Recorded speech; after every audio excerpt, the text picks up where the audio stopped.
Itu teori ilmu kalam. Nah, tapi kalau menurut teori sing gampang nggih, kalau sekarang nyatanya ada bumi berarti menang Tuhan yang ingin menciptakan bumi. Yang ingin menolak bumi berarti gagal jadi apa? Tuhan. Tapi masalahnya di soal, kalau dia gagal jadi Tuhan berarti mantan Tuhan. Nah, itu mari perkara lagi kan. Nah, makanya ini hanya pengandaian, yaitu ruwete ilmu kalam. Itu hanya pengandaian. Artinya pengandaian karena akal manusia itu terbatas, diberi rangsangan, pengandaiannya begitu. Nggih, tapi sama-sama nggak mungkin kan. Ada dua Tuhan, yang satu ingin menciptakan bumi sukses, yang satu enggak, berarti yang satu gagal jadi Tuhan. Berarti Tuhan pernah dua, cuma yang satu sudah kalah. Lah nanti kalau itu kamu pakai, ada teori baru, nanti ada Tuhan berikutnya yang mungkin lebih canggih. Nah, itu repot kan. Nah, makanya itu kan repotnya belajar ilmu kalam itu resikonya tinggi. Lah sampean tak warai, ra usah belajar tauhid sing ruwet ngoten, tak warai nganggo model Quran. Dan ini mudah sekali, siapapun bisa. Nak ra iso ya kafir, wong tauhid kok keliru kan kafir. Niki mboten urusan salafi, mboten salafi. Kalau lah ngukumi kafir, nak niku tauhid kok ora iso berarti kafir. Ini sampean kula bedheki ya. Ini saya megang pulpen ya. Terus ini saya megang amplop. HP mohon HP. Kan enggak ada suaranya nanti kalian. Ini pulpen ya, wujud.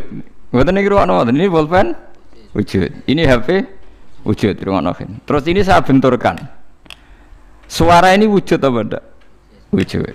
Nah, ketika HP dan pulpen ketemu, bahasa Arabnya apa? Ijtima, kumpul. Ketika saya renggangkan, pisah. Kumpul sama pisah ini wujud apa enggak? Yo keliru. Kumpul sama pisah ini sesuatu yang wujud apa enggak wujud? Enggak wujud. Yang ada itu pulpen sama HP. Kalau ditempelkan orang bilang itu kumpul, kalau dipisahkan orang namanya pisah. Sekarang kumpul sama pisah itu ada ainnya enggak, ada fisiknya enggak? Enggak, itu disebut amrun i'tibariyun. Seperti saya ini punya bapak namanya Kiai Nur Salim. Kiai Nur Salim punya bapak namanya Mbah Nur Sam misalnya.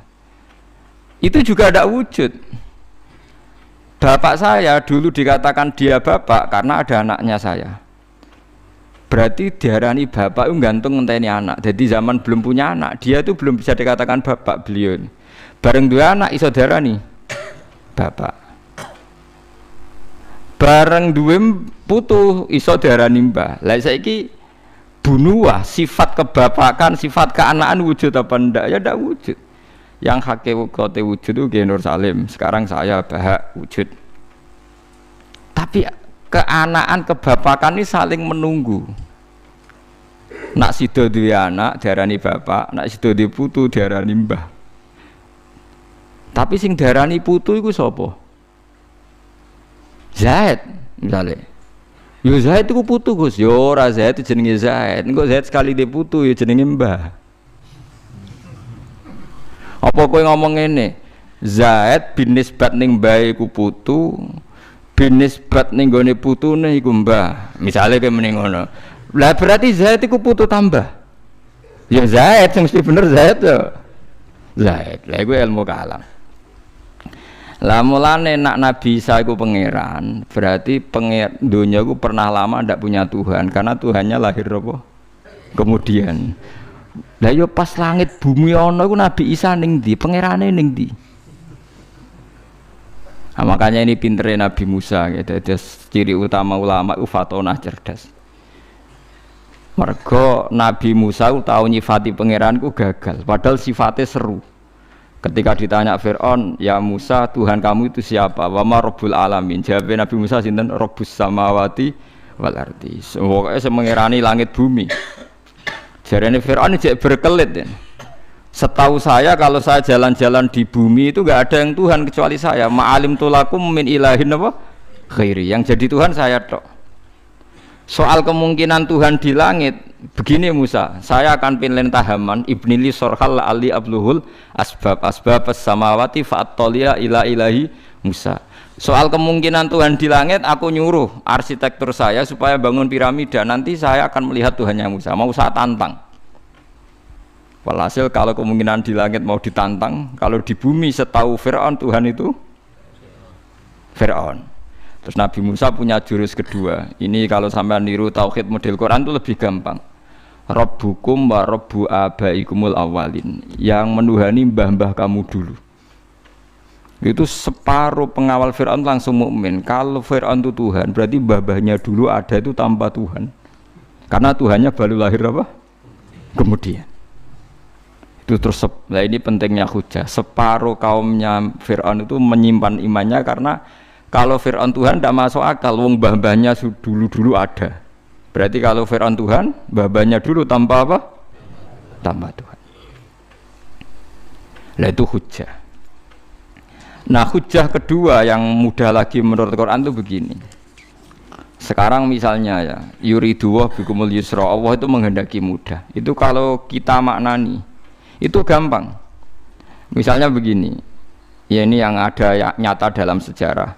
Ada berhala terpahat dari batu, namanya Lata, Uzza, Manat, Lata, Uzza, Manat.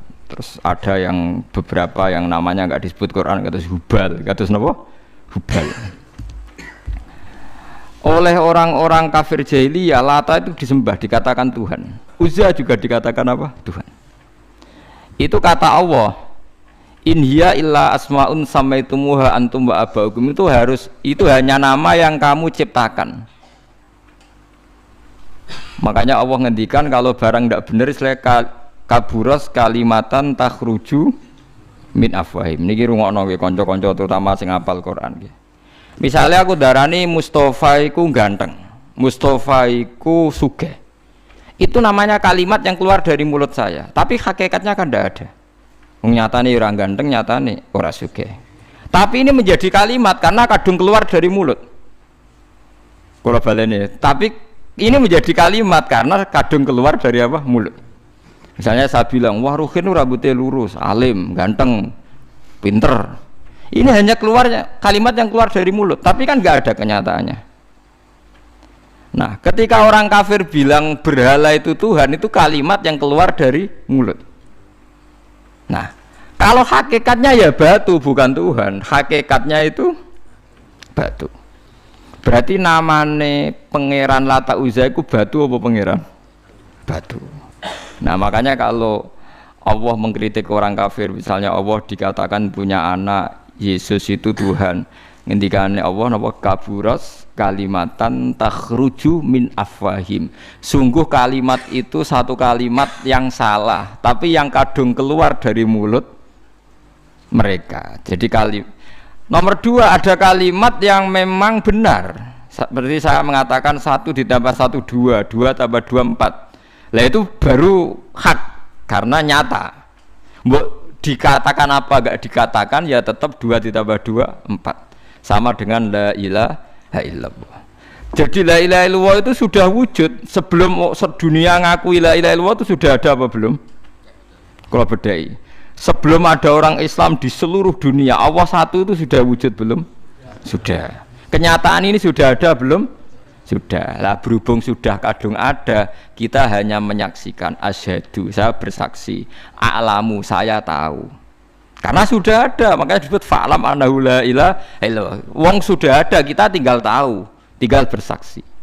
Nah, kalau yang tidak ada itu mbok dikatakan pun tetap tidak ada, itu hanya jadi kalimat yang keluar dari mulut. Wong barangnya tidak ada. Itu disebut apa? Kaburas kalimatan takhruju min afwahim iyaquluna illa kadziba. Jadi kalimatnya itu ada, tapi fakta yang ditunjuk kalimat itu tidak ada.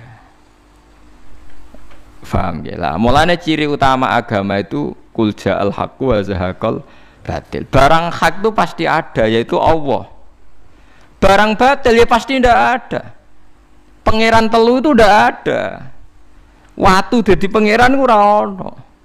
Santet ngasari dadekno aku mati ku ora ono. Mulane kula nek santet wong ora tau ndonga tolak santet. Wong cara kula santet mboten enten.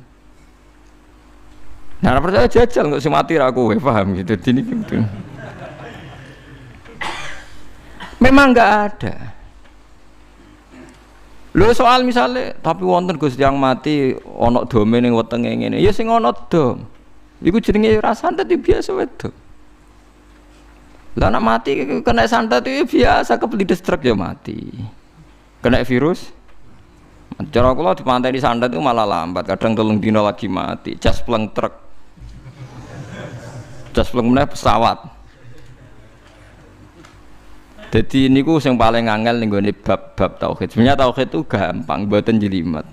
Makanya Allah melatih kita yuridu wa bikumul yusra. Andekan manusia seluruh dunia dipoling untuk melihat Lata dan Uzza.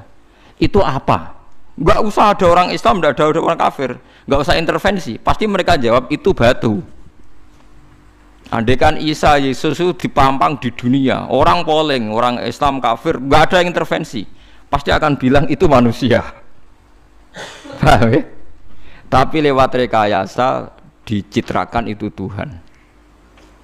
Lata Uzza dicitrakan itu Tuhan. Nah, itu disebut wa makaru wa makarawa. Jadi dimakruh, dia didesain sedemikian rupa.